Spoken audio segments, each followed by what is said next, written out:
কিছু মানুষ আছে অন্যের পিছনে ছুটতে যেয়ে নিজের ভবিষ্যৎ এবং বর্তমান দুইটাই নষ্ট করে ফেলেন। আমার মনে হয় ব্যক্তিগত জীবনে যারা অসুখী তারাই সবসময় অন্যের পিছনে লেগে থাকেন। তবে আলহামদুলিল্লাহ দিন শেষে যখন আয়নায় নিজের মুখটা দেখি তখন অনেক বেশি শান্তি লাগে, স্বাচ্ছন্দ্য বোধ করি, কারণ আমি আমার কাছে বিশুদ্ধ। আমি কখনোই কারো পিছনে লাগতে চাই না, কখনোই আমার দ্বারা কারো ক্ষতি হোক এটা চাই না, বরং চেষ্টা করি সবসময় যেন মানুষের উপকারে আসতে পারি। আজকের ব্যস্ততম দিনে সুন্দর একটা ব্লগ তোমাদের সঙ্গে শেয়ার করছি। হ্যালো এভরিওয়ান, আসসালামু আলাইকুম। কেমন আছো সবাই? আই হোপ ভালো আছো। আলহামদুলিল্লাহ আমরাও ভালো আছি। সুয়ানিয়াস ব্লগ থেকে আমি নিহা বলছি। সবাইকে স্বাগতম জানিয়ে আজকে ব্লগটা শুরু করলাম সকালবেলা থেকে। সকালের নাস্তার আয়োজন দিয়ে আজকে ব্লগটা শুরু করলাম। আমার জন্য নিয়েছি ডিম পোচ, সঙ্গে পাউরুটি, আর প্রিন্সেসের জন্য দুধ রুটি। তো রুটিগুলো বেশ ছোট ছোট সাইজের, এখানে অনেকগুলো রুটি নিয়েছি। আমার জন্য 4 পিস, প্রিন্সেসের জন্য 3 পিস। যদিও সব খাওয়া হয়নি, এই তো সকালে খাওয়া দাওয়া শেষ করে টুকটাক বাসি কাজ যা ছিল সেগুলো গুছিয়ে নিয়েছি। কারণ হচ্ছে মঙ্গলবারটা আমার অনেক ব্যস্ত যায়। সবার যেমন শুক্রবারটা অনেক বেশি ব্যস্ততার মধ্যে দিয়ে কাটে, আর আমার ক্ষেত্রে মঙ্গলবারটা তেমনই যায়। আজকে হচ্ছে বাজার করার ডেট ছিল, কারণ আমরা বিশেষ করে মান্থলি বাজার একসঙ্গে করে ফেলি। সেটা হচ্ছে মাছ মাংসগুলো একসঙ্গে কেনা হয়ে যায়, তো ফ্রিজটা মোটামুটি ফাঁকা হয়ে গেছে। তো আজকে বাজার করার দিন ছিল, বরাবরের মতোই একটু প্যারাময় দিন বলতে পারো। তো প্রিন্সেস হচ্ছে মুরগি খেতে অনেক বেশি পছন্দ করে, ওকে রোস্ট করে দিলে, রান্না করে দিলে অনেক পছন্দ করে। তার জন্য এখানে ওর বাবা একটু বড় সাইজের 3টা মুরগি নিয়ে আসছে। সঙ্গে হচ্ছে রুই মাছ আছে, দেন হচ্ছে অনেক দিন ধরে কলিজা কেনা হয় না। তো আমাকে হচ্ছে গত সপ্তাহে বলতেছিল, মাম্মি আমি কলিজা খাবো, আমাকে তো এখন কলিজা রান্না করে দাও না। তো যেহেতু ছিল না ফ্রিজে, তাই আর রান্না করে দেওয়া হয়নি। আজকে ওর বাবা নিয়ে আসছে। বাই দ্য ওয়ে, যারা ভিডিওটা এই মুহূর্তে দেখা শুরু করেছো, লাইক দিতে ভুলে গিয়েছো, একটা লাইক দিয়ে দিও। প্রথমবার যদি কেউ আমার চ্যানেলটা ভিজিট করে থাকো, যদি ভালো লাগে সাবস্ক্রাইব করে দিয়ে আমার পাশে থেকে যেও। সারাটা দিন অপেক্ষা করেছিলাম ভিডিওতে ভয়েস দেওয়ার জন্য, কারণ আশেপাশে এত বেশি নয়েজ। যেহেতু বাড়ির সামনে কনস্ট্রাকশনের কাজ চলতেছে, তো সব কিছু মিলিয়ে বুঝতেই পারছো আমি যে ভয়েস ওভার করব ওই সময়টা পাচ্ছি না, তা বললে ভুল হবে, বাট ওই স্কোপটা নেই। আর এই তো এখন যখন ভয়েস ওভার করছি, প্রিন্সেস এসে একটু ডিস্টার্ব শুরু করে দিয়েছে, দুষ্টুমি করতেছে।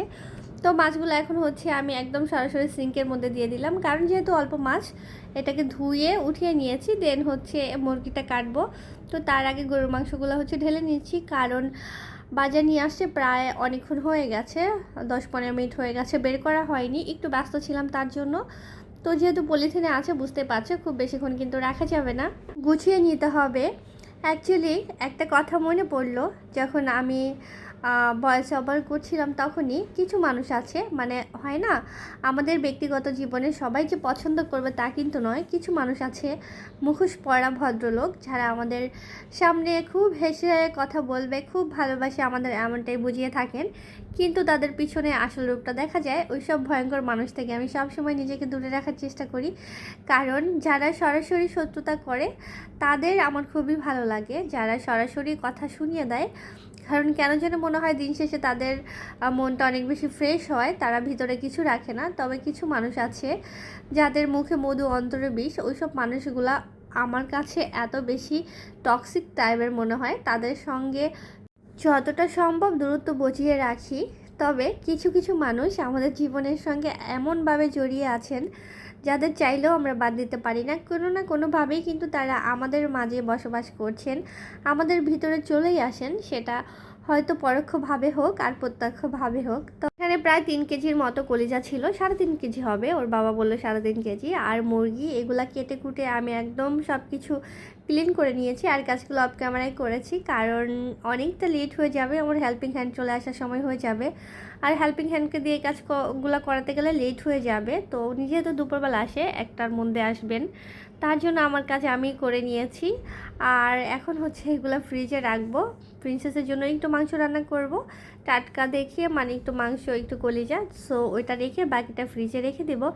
আমার হাজব্যান্ড হচ্ছে কয়েকদিন ধরেই লইট্টা শুটকি ভুনা খেতে চাচ্ছে, যেহেতু ভাত খাওয়া হয় না, তার জন্য ভুনা করেও দিতে পারছি না, ভাত ছাড়া তো আর খেতে পারবেন না। তো আজকে ভাবলাম ওকে একটু লইট্টা শুটকি ভুনা করে দিব। এখানে আমি একদম ফুটান্ত গরম পানিতে ভিজিয়ে নিয়েছি, কারণ আমি শুটকিটা সবসময় এইভাবে গরম পানিতে দিয়ে ক্লিন করি। যেহেতু এটা ড্রাই একটা ফিশ, সো বুঝতে পারছো এটার গায়ে অনেক বেশি ময়লা টলা লেগে যায়। অনেকে আমি দেখেছি এটাকে টেলে নেয়, টেলে নিলে আমার মনে হয় ময়লাটা আরও বেশি বসে যায়। তার জন্য আমি সবসময় গরম পানিতে ভিজিয়ে তারপরে উপরে একদম চামড়াটা যখন নরম হয়ে যায় তখন এটাকে ক্লিন করি। যদিও অনেকটা শুটকি নষ্ট হয়, বাট আমার নিজের কাছে স্বস্তি লাগে, মনে হয় ময়লা টয়লা আমি সব ক্লিন করতে পেরেছি। তার জন্য বেসিক্যালি ওইভাবে করি। এখানে গরু মাংসটা আমি বসিয়ে দিয়েছি একদম সব কিছু মেখে ঝুঁকে। দুপুরবেলা তো বুঝতে পারছো, দুই হাতে কাজ না করলে একদমই লেট হয়ে যায়, তার জন্য প্রপারভাবে ভিডিও করা হয়নি। তবে সকাল থেকে আজকে গলাটা অনেক বেশি ব্যথা করছে, মনে হচ্ছে ঠান্ডা লাগবে, কারণ কানের মধ্যে চুলকাচ্ছে। তো এই জন্য কাজগুলো একটু তাড়াতাড়ি করছিলাম। আর শুটকিটা আমি মানে ভুনা করে নিয়েছি, যেহেতু প্রপারভাবে ভিডিও করা হয়নি আজকে, তার জন্য এখানে পেঁয়াজ রসুন দিয়ে সুন্দর করে লইট্টা শুটকিটা ভুনা করেছি। কারণ লইট্টা শুটকি একটু ঝাল ঝাল ভালো লাগে, যদি আমরা খুব একটা ঝাল খেতে পারি না, তবে যতটুকু পসিবল দিয়েছি। আমার লইট্টা শুটকির ফাইনাল লুক দেখো, তবে আমার কাছে কিন্তু ভালোই লেগেছে খেতে। আমার হাজব্যান্ড খাওয়ার পরেও বলেছে অনেক বেশি মজা হয়েছে। আসলে আমি যখন রান্না করি, যাই করি না কেন, ও যখন বলে অনেক মজা লেগেছে ওর কাছে খেতে, ও পেট ভরে খেয়েছে, তখন আমার নিজের কাছে সার্থক মনে হয় যে না ঠিক আছে, আজকে আমি যতই কষ্ট করি না কেন আমার প্রিয় মানুষটার ভালো লেগেছে, এটাতেই আমার আত্মতৃপ্তি আসে। গরুর মাংসটা হতে একটু সময় লাগে, কারণ আমার প্রিন্সেস যেহেতু খেতে পারে না, ওর তো এমনিতে একটু দাঁতের প্রবলেম আছে, তাই একটু বেশি সফট করতে হয়, এটার জন্য একটু লেট হয়েছে। তো যাই হোক, রান্না তো আমাদের অনেক আগেই হয়ে গেছিলো, আমি প্রিন্সেসকে খাইয়েও দিয়েছিলাম। তো আমি খাবো, আমার জন্য একটু গরম করে নিচ্ছিলাম। সন্ধ্যাবেলা আমার হাজব্যান্ড তো চলে আসছে, আজকে একটু তাড়াতাড়ি আসছে, যেহেতু আমার শরীরটা ভালো না, গত 2 দিন ধরেই কিন্তু আমার জ্বর। আর ভিডিওটা তোমাদের সঙ্গে আমি শেয়ার করছি বুধবারে। বাজারগুলো উঠিয়ে নিচ্ছি। আসলে একা সংসারে একটা ব্যাপার হয় কি, সুস্থ থাকো অসুস্থ থাকো, নিজের কাজগুলো নিজেকেই করতে হবে, নিজের প্রতি নিজেকেই যত্নশীল হতে হয়। তবে আলহামদুলিল্লাহ আমার হাজব্যান্ড যথেষ্ট কেয়ার করেন, এত বেশি সাপোর্ট করেন আমাকে। আমি যদিও শারীরিকভাবে অসুস্থ, বাট মানসিকভাবে অনেক বেশি শক্তি পাই, কারণ এই মানুষটা আমার অনেক বেশি সেবা যত্ন করেন। তার জন্য নিজেকে আর বেশিক্ষণ অসুস্থ রাখতেই পারি না, খুব তাড়াতাড়ি সুস্থ হয়ে যাই। এই তো গতকালকে যখন আমার শরীরে এত বেশি ব্যথা করছিল, কারণ জ্বর হলে তো তোমরা জানোই শরীর প্রচণ্ড ব্যথা করে। আর এই সময় জ্বর ঠান্ডা মানে শরীর ব্যথা, মানে ব্যথা কি বলবো, মনে হচ্ছে আমাকে কেউ ইচ্ছা মতো মেরেছে, আমি উঠতে পারছি না বিছানা থেকে, এমন একটা অবস্থা।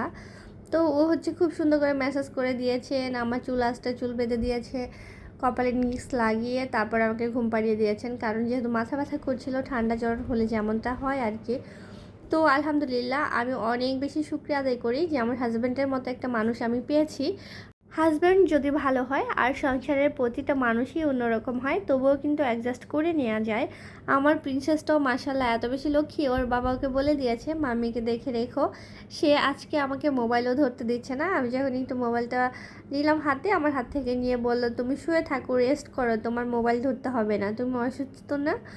তো ও অসুস্থ বলতে পারে না, অতুস্থ না, এইভাবেই বলে যে আমি তোমার জন্য ভাত নিয়ে আসি। দেন দেখলাম আমার জন্য অনেকগুলো ভাত নিয়েছে, ভাতের সঙ্গে একটু লবণও নিয়েছে, যদিও আমি লবণ খাই না, আর তরকারি নাকি খুঁজেই পাচ্ছে না, তার জন্য আমাকে লবণ বাতি খেতে হবে।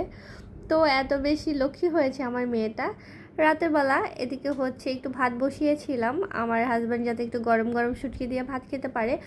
দুপুরে প্রিন্সেসের জন্য পোলাও করেছিলাম, তার জন্য ভাত রান্না করা হয়নি। তো এখন এই তো এদিকে বলক এসে দেখো পরে টোরে অবস্থা খারাপ হয়ে গেছে। আমি একটু রুমে ছিলাম, এসে দেখি মানে আমার আশেপাশ দিয়ে একদম অনেক পানি পড়েছে, চুলার আর নিচেও পড়েছে।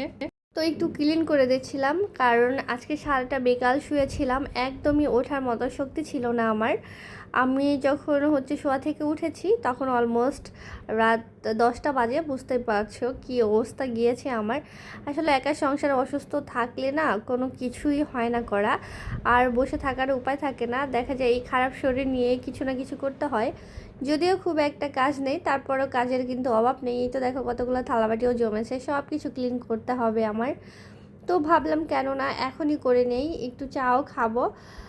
তো এই তো মোটামুটি হচ্ছে পরিষ্কার করে নিয়েছি, না হয় দেখা যায় ভাতের মারটা লেগে গেলে না পরে আর তুলতেই পারতাম না, অনেক বেশি লেট হয়ে যেত, তখন আবার দেখা যায় সময়ও লাগতো, সব কিছু মিলিয়ে একটু আমার প্রেশানিতে পড়তে হতো। তো এই গরমের এই কয়েকদিন আমি রাত 10টা বাজেও গোসল করেছি, কোনো প্রবলেম হয়নি। তবে মানে কি বলবো, গতকালকে যেমনটা হয়েছে, আমার হচ্ছে পানি ছিল না, তার জন্য ভাবলাম যে ঠিক আছে একটু পরেই করি, একটু পরে করে সন্ধ্যা হয়ে গেছে গোসল করতে, আর আমার এই তো ঠান্ডাটা লেগে গেল। এখানে হচ্ছে কফি বানাবো, তো আমি একটু চা পাতা দিয়ে দিয়েছিলাম, মানে ভুল করে মাত্র ঢালবো, কয়েকটা দানা পড়েছে, আর মনে পড়েছে যে নানিদের বাবা তো কফি খেতে চাইলো, তাই আমি ছাঁকনি দিয়ে তাড়াতাড়ি উঠিয়ে নিয়েছি, না হয় দেখা যায় চায়ের কালার হয়ে যাবে। তো কফিটা বানিয়েছি, আর কফিটা খাওয়ার পর থেকে অবস্থা আরও বেশি খারাপ হয়ে গেছিলো, মানে কি বলবো, এত বেশি খারাপ লাগছিল, বমি করে দিয়েছিলাম আমি। আমার অসুস্থতার মেইন সিমটম হচ্ছে বমি করা, সেটা যদি আমার পেটের সমস্যা হয়, গ্যাসের সমস্যা হয়, যাই হোক না কেন। তো এদিকে প্রিন্সেস ঘুম থেকে ওঠার পর থেকেই বাইরে যাওয়ার জন্য পাগল হয়ে গেছে, তো ওর বাবা বলতেছিল 10:30 বাজে আমি কোথায় নিয়ে যাব ওকে, ওর হচ্ছে পিৎজা খেতে মন চাচ্ছে, হয় চিকেন খাওয়াবে না হয় পিৎজা খাওয়াবে, এইসবই বলতেছিল। তো আমাকে বলতেছিল মাম্মি আমাকে একটা ছবি করে দিতে পারবে, তো আমি বললাম তুমি ঠিক আছে পোজ দিয়ে দাঁড়াও। তো আমি তো ভিডিও করছি, ও বুঝতে পারিনি একটার উপরে একটা পোজ চেঞ্জ করছে, পোজ দিয়ে দাঁড়াচ্ছি, মাশাল্লাহ বলতে কেউ ভুলো না। তো এখনের বাচ্চাগুলো এত বেশি ফাস্ট, ওদের সময় থাকতে ছবি তুলতেই আনইজি ফিল করতাম, কারণ ম্যাক্সিমাম সময় হতো স্টুডিয়ামে যে ছবি তোলা হতো, নানু বাড়িতে গেলে আমরা স্মৃতি হিসাবে রাখার জন্য ছোটোবেলা খুবই আনইজি লাগতো, ছবি তুলবো লজ্জা পেতাম। আর এখনও বাচ্চারা কত ফাস্ট, তাই না? তো আমার যেহেতু শরীর খারাপ, প্রিন্সেসকে ওইভাবে টাইম দিতে পারছি না, সব কিছু মিলিয়ে বললাম যে ঠিক আছে তুমি ওকে নিয়ে যাও, ওর বাইরে গেলে মনটাও ভালো লাগবে, ও যা খেতে চায় মানে তাই কিনে দিও, যদি না পাও রেস্টুরেন্ট বন্ধ থাকে তাহলে হচ্ছে ওকে পিৎজা কিনে দিও। নর্মালি হচ্ছে ঢাকা শহর তার রেস্টুরেন্ট 10:30 বন্ধ হয় না, বাট ওর বাবারও মন চাচ্ছিল না, বেচারাও আমাকে নিয়ে অনেক প্রেশানিতে আজকে গিয়েছে। মাসাল্লাহ আমার জীবনে আমার শ্রেষ্ঠ দুইটা মানুষ যারা সব সময় আমাকে আগলে রাখেন। তো এদিকে হচ্ছে প্রিন্সেস চলে আসছে চিকেন নিয়ে, চিকেন খাচ্ছে বসে বসে, আর নিজের বাবা বলতেছিল তুমি নাকি একটা কাউ আনতে বলেছো, তাই তোমার জন্য একটা কাউ নিয়ে আসছে, মানে ও এটা আমার জন্য নিয়ে আসছে আমার কথা বলে। আজকের ভিডিওটা এই পর্যন্তই ছিল, কেমন হয়েছে কমেন্ট করে জানিও, সবাই ভালো থেকো, আল্লাহ হাফেজ।